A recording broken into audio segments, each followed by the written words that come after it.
Assalamualaikum warahmatullahi wabarakatuh. Hai teman inspirasi remaja yang ada di rumah, selamat siang. Dengan saya Nabila Hoyrunisa pada program Inspirasi Remaja. Hari ini kita bakal bahas apa ya kira-kira?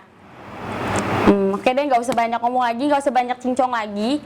Mari kita perkenalkan selaku narasumber kita, yaitu adalah Kak Agi. Hai Kak Agi. Hai. Gimana nih Kak kabarnya? Baik, alhamdulillah. Boleh dong memperkenalkan diri dulu kepada teman-teman inspirasi remaja yang ada di rumah. Oh ya, halo semuanya, saya Kak Agi, saya adalah seorang editor. Itu aja kali ya. Iya, Apalagi? Kita ngomong-ngomong sedikit dulu aja nih ya. Boleh. Gimana nih perjalanan dari rumah menuju SMK Salam ini? Lumayan sih, lumayan jauh. Jauh, macet juga, karena panas. karena kan weekend ya, soalnya kan Bener sekarang banget. libur panjang lumayan juga sih ya. Lumayan juga. Kayak gitu sih. Karena lagi libur gini nih Kak. Kalau boleh tahu nih, akhir-akhir ini kesibukan Kakak tuh apa aja sih? Alhamdulillah masih kerja walaupun freelance sekarang karena kan kondisi lagi corona gini ya, soalnya kan ya jadinya kita WFH dari rumah. Itu aja sih Itu paling aja kesibukannya kesibukan. ya. Oh iya, dengar-dengar juga nih Kak. Kakak katanya itu bekerja dalam bidang broadcast. Itu benar Kak? Iya, betul.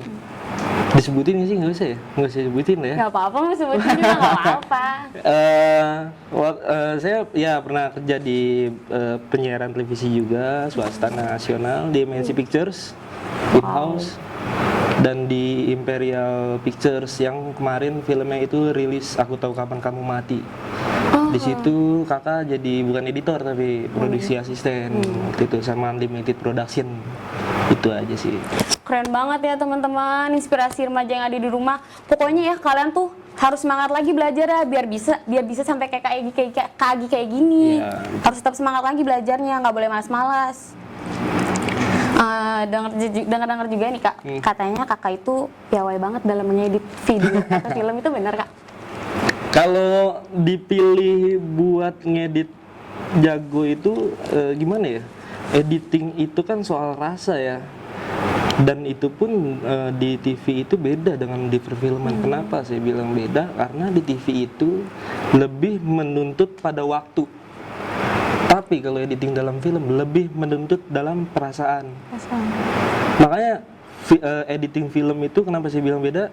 Dia aja lebih lama daripada proses syutingnya. Soal editing perfilman ya, kalau kita bicara soal editing perfilman itu, misalkan kalian nih syuting nih 2 bulan, ngedit itu bisa lebih dari 2 bulan, 3 bulan segala macem kayak gitu sih. Kalau di TV dia kan sesuai waktu, karena kan dia kan ada jam-jamnya kayak gitu kan, durasinya itu doang sih. Dan kalau boleh tahu lagi nih Kak, sejak kapan sih kakak itu tertarik dengan editing, dan apa sih yang membuat kakak itu tertarik dengan profesi sebagai editor? Dulu sering nonton filmnya Jason Statham kali ya, dari kelas 2, enggak kelas 2 sih ya, kelas 1 ya itu. Ada Transporter, itu film favorit kan. Film favorit. Nah itu kakak mikir gini, itu kok bisa ya kayak gini ngeditnya terus segala macam. Iya, penasaran banget soalnya kakak selama ini kalau bikin film tuh nggak mau drama, pasti action, kalau nggak horor, udah pengennya itu aja. Nah makanya dari kelas 2 SMK tuh, kelas 1-an deh lupa lah, itu mulai pengen, gue pengen ngedit nih kayak gitu awalnya. Dan edit di mana ya sekolah ya, yang buat ngedit gini. Untung ada tuh dekat rumah. Dan baru buka, dan kakak salah satunya, iya, angkatan pertama di sekolah itu. Akhirnya ya udah sampai sekarang, dan mulai kerja jadi editor itu udah mulai dari kelas 2 SMK.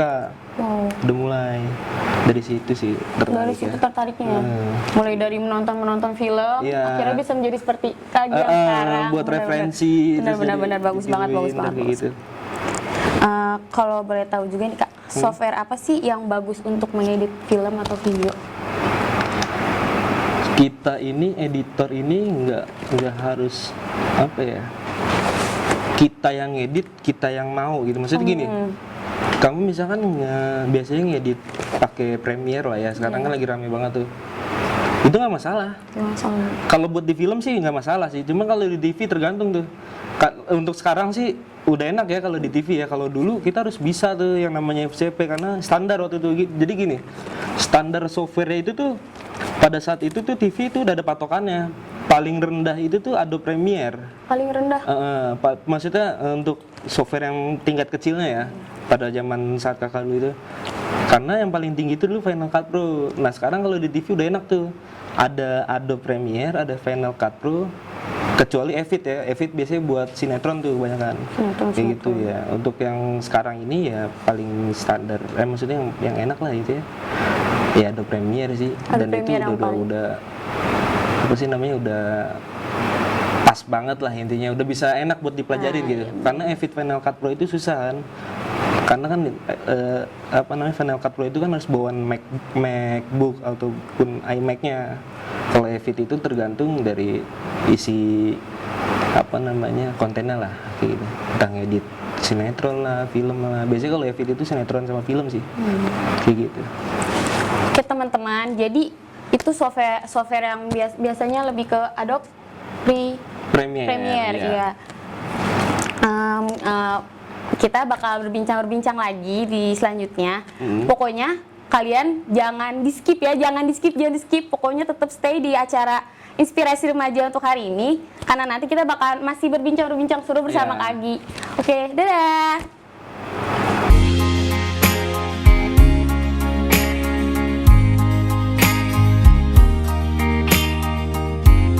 Halo teman Inspirasi Remaja, balik lagi sama aku Nabila Khairunisa dan masih bersama Kak Agi, bener banget. Di sini kita masih mau ngomong-ngomong santuy sama Kak Agi, ya. Karena pasti teman-teman Inspirasi Remaja di rumah masih pada kepo nih, penasaran, masih pada penasaran juga ya kan. Jadi langsung aja nih ya Kak, kita tanya-tanya nih. Nah, tadi kan kita udah ngebahas tentang software editing nih yang bagus nih Kak. Nah, software apa sih yang biasa Kakak gunakan untuk mengedit, untuk ngedit film? Kan biasanya kalau teman-teman di rumah mungkin teman-teman di rumah, teman-teman SMK yang lainnya kan ngeditnya pakai Adobe Premiere kan. Nah, kalau Kakak sendiri tuh pakai apa? Kalau Kakak sih kalau untuk di industri film aja nih ya. Kita balik lagi ke yang pertanyaan yang tadi. Kalau di industri film itu kita harus ngikutin yang namanya si editor yang mau pakai apa. Kalau dia bisa Premiere ya udah dikasih Premiere kalau di industri film. Tapi kalau di TV itu dulu pada tahun dulu ya, maksudnya nggak dulu banget ya. Kalau 2017 atau 2016-an itu TV itu harus punya patokan yang namanya lu harus bisa ngedit pakai software Final Cut Pro dulu. Tapi sekarang sih udah bebas, udah bisa pakai Premiere. Mungkin kedepannya mungkin kayak software-software lain bakal ada sih, termasuk kayak ada DaVinci Resolve kan sekarang udah punya editing kan tuh softwarenya kayak gitu, ada. Paling itu sih. Nah, kan kalau editor itu berpacu dengan waktu nih Kak. Nah, gimana sih cara Kakak menghadapi deadline ketika mengedit dan butuh waktu berapa lama gitu Kak untuk mengeditnya?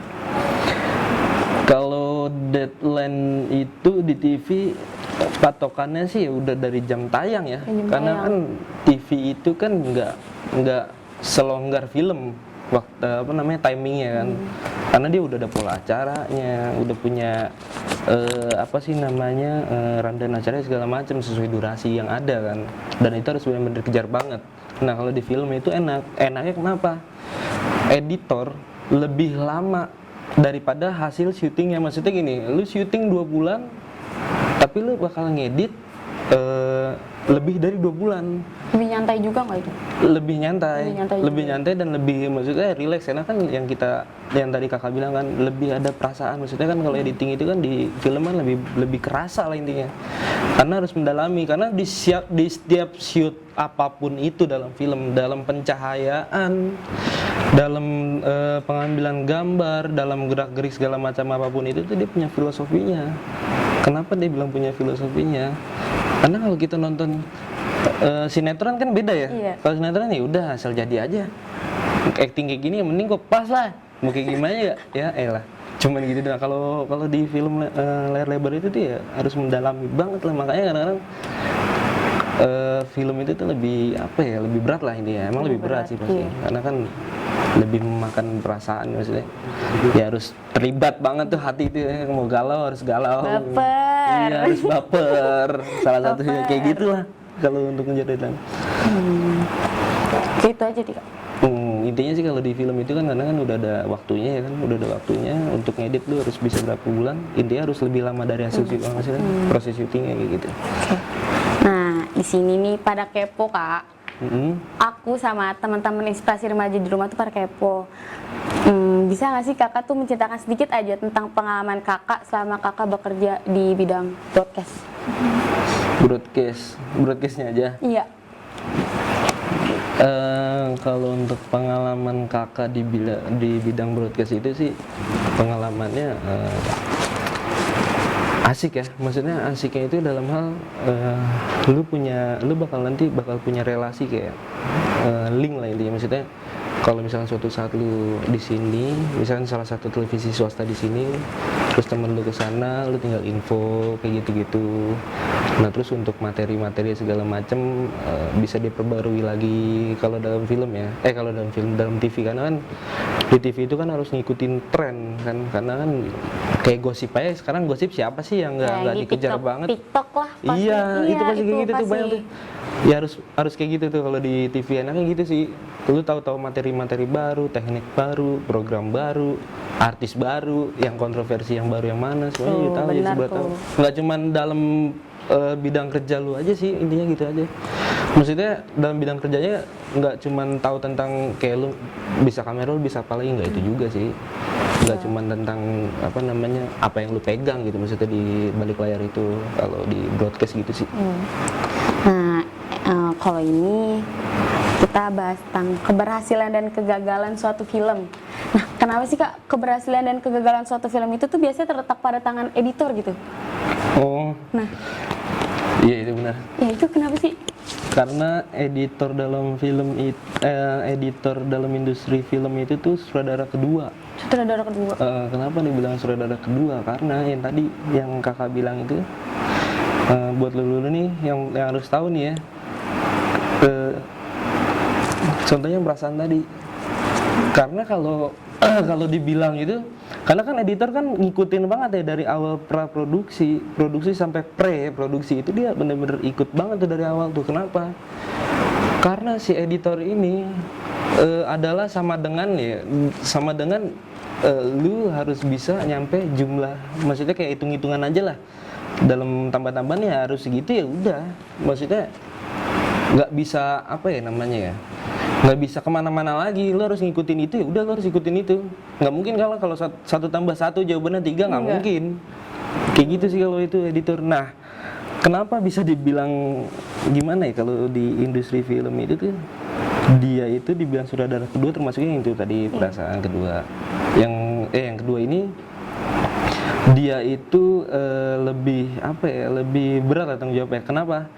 Di pra ini dia mau ngomongin soal naskah. Pertama, naskah dulu dia geledah, maksudnya dia baca segala macam sampai segala komplain lah, kayak gue nggak bisa nih gue ngedit kayak gini. Pasti dia harus ada ide-ide lagi. Dia bakal ngasih ide karena dia terlibat di situ, termasuk kayak kamera. Dia aja kamera nih, biasanya dia suka terlibat pada saat produksi tuh. Misalkan nih nanti misalkan kamu nih ya, kamu aja nih, kayak kamu gini, kameranya kakak udah janjian nih sama kamu nih, gue nanti pengen ngeditnya kayak gini nih, kameranya kayak gini, lu kayak gini kameranya, tapi ternyata kamu diproduksi nggak kayak gitu, kayak gitu. Makanya dia bener-bener berat banget, sampai musik pun. Tapi kalau musik sih nggak terlalu ya, karena kan musik kan beda lagi, maksudnya kan dia lebih ke suara kan, visualisasinya diisi sama dia sesuai scene-scene yang ada di situ kayak gitu sih. Makanya beratnya di situ kalau editor film itu ya. Jadi benar-benar nggak mudah banget ya, benar-benar sulit banget, perlu ketelitian juga. Harus. Ya benar-benar. Makanya teman-teman inspirasi remaja di rumah itu harus benar-benar giat belajar. Kalau harus mendalami lagi ya kayak ilmunya. Harus mendalami lagi. Nah, selanjutnya kita juga masih bakal ngobrol-ngobrol santuy lagi sama Kak Gi. Jadi tetap tetap stay ya, stay, jangan di skip pokoknya, jangan di skip, jangan di skip pokoknya, jangan di skip pokoknya. Pokoknya sampai ketemu di segmen selanjutnya. Bye.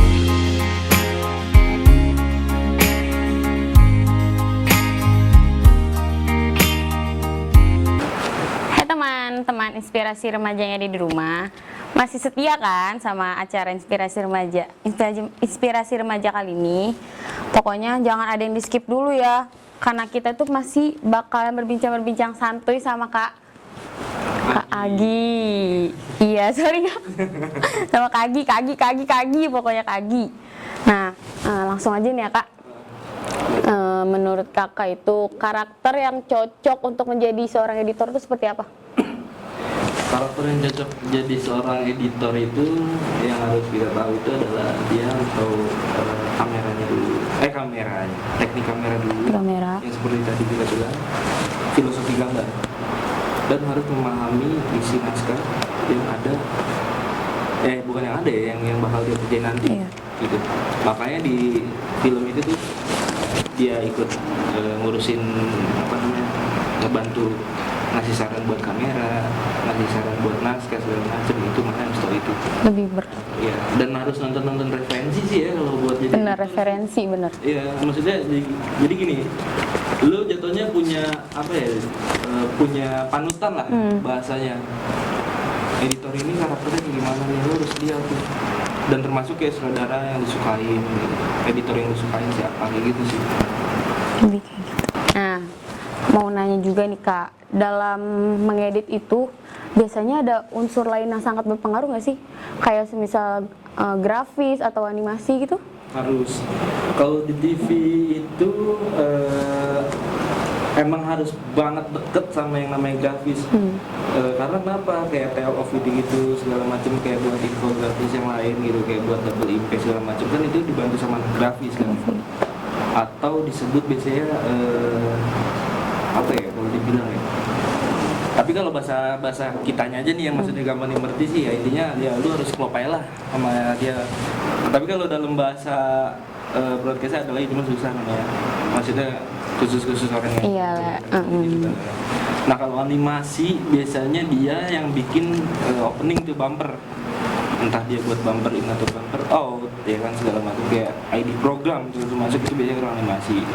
Nah kalau untuk di unsur-unsur di TV kayak gitu, tapi kalau untuk di film biasanya tuh editor itu tuh sangat dekat dengan animasi juga termasuk.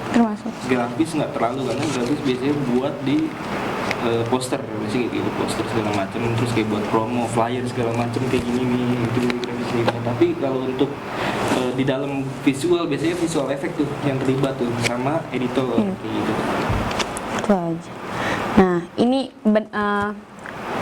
pertanyaan yang menurut aku tuh kayak kepo banget lah gitu. Kira-kira dalam hal mengedit ada kesulitan apa aja sih Kak? Selama Kakak ngedit film? Kalau untuk kesulitan ngedit sih, kalau buat yang terbiasa sih ya nggak ada kesulitan ya. Kalau yang kesulitan itu ketika lo nggak ada bahan buat ngedit, iya sih. kan ada salah satu tag yang kurang, itu nunggu dulu. Nah itu yang paling banget jadi PR, maksudnya jadi kayak bener-bener aduh nih bakal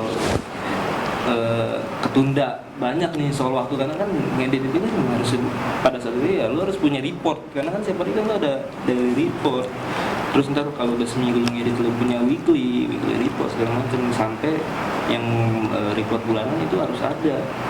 Nah itu kesulitannya sih itu doang sih kalau menurut kakak tuh. Kesulitannya jadi Mau di TV mau di program apapun itu.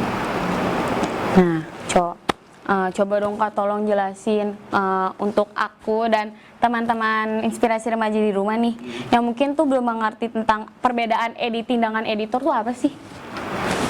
Editing itu tekniknya, editor itu si pengeditnya. Nah itu ya emang bener sih bagus sih pertanyaannya. Itu tuh harus tahu tuh yang mana editor, yang mana editing. Iya, jangan sampai ketukar. Jangan sampai, pokoknya jangan intinya jangan sampai asal nyeplos aja lah. Harus tahu dulu tuh editor apaan sih. Editor tuh apa Editor sih? si orangnya. Dan kadang-kadang ada orang yang nggak tahu tuh. Cuman kalau kita sih, kalau yang udah biasa di di industri film itu atau TV ya, dia udah ya udahlah, maksudnya bahasanya nggak terlalu ini banget sih, cuman kalau yang buat awam dia harus tahu juga sebenarnya apa gitu. Kalau tanggapan kakak, pernah nggak sih ngeliat video yang jedak-jeduk gitu? Video yang jedak-jeduk, Texas nanti jedak-jeduk gitu, pernah nggak sih kak? Jedak-jeduk. Iya, jedak-jeduk yang lagi zaman tuh, editor berkelas. Yang kayak TikTok gitu. Iya, Oh. pernah itu tanggapan kakak gimana sih ngeliat video tersebut gitu? Kalau buat yang suka emang sih, maksudnya gimana, bukan nyepelin ini gimana ya?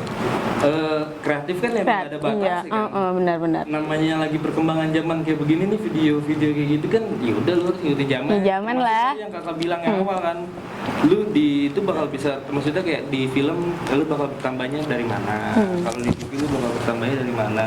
Nah kalau yang kayak gitu tuh termasuk juga tuh materi, maksudnya oh nih kayak dulu pernah ada nih kayak gini nih, ide-ide kayak gini. Iya, gitu. siapa tahu bisa meningkat lagi ya kan? Cuman emang walaupun agak alay ya, Iya kan? maksud nggak alay sih apa ya, sorry nih buat yang suka ngedit di TikTok nih. Jedak-jeduk. Yang bermaksud nih gue nih, apa ya, ya bagus sih intinya, ideal lo harus berkarya. Iya, berkarya lah. Berkarya lah ya.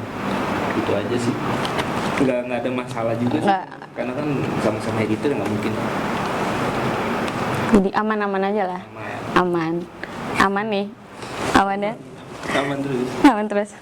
Oke, jadi sampai segini aja nih perbincangan santuy antara aku sama Kak Agi.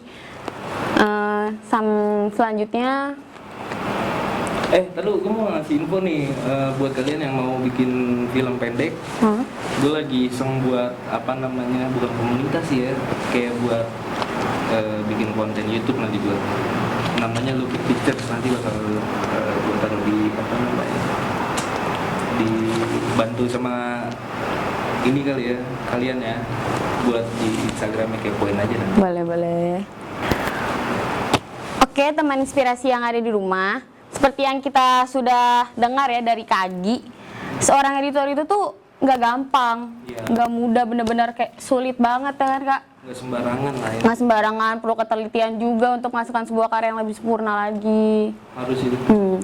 Nah, sekarang kita udah di penghujung acara nih. Nah, buat Kak Agi sendiri nih, bisa ada nggak nih pesan dan saran untuk teman-teman inspirasi remaja di rumah? Pesan saran dulu kali ya. Iya, benar-benar. Saran lebih banyak cari ide-ide lain dari divisi manapun itu ya, dia lo harus cari-cari terus lah, gali terus lah, nggak cuma dari sekolah, mungkin entah dari komunitas lah, kan kita nggak tahu kan, entah masuk grup mana, dan itu harus benar-benar lu gali terus ya kalau emang lu mau ngejar banget ya. Dan pesan dari kakak itu pengennya tetaplah jadi orang nggak pernah capek dalam menggali ilmu. Itu aja sih. Itu aja pesannya. Dan jangan sampai yang kakak simpan banget sampai sekarang, by doing nothing you become nothing. Itu aja. Terima kasih banget nih Kak Agi ya, yang udah memberikan kita inspirasi dan udah berbagi pengalaman juga. Ini benar-benar penting banget sih ya. Benar-benar penting banget buat kita semua, dan semoga apa yang kita dapatkan hari ini bermanfaat dan menjadi inspirasi yang baru untuk kita semua agar lebih semangat lagi, semangat belajarnya, biar bisa kayak Kak Agi yang sekarang ini gitu loh. Dan terima kasih juga untuk semua penonton di rumah yang sudah menyaksikan acara kita. Aku Nabila Hoirunisa pamit undur diri dan Kaki. oke, see you. Salam inspirasi remaja, dadah.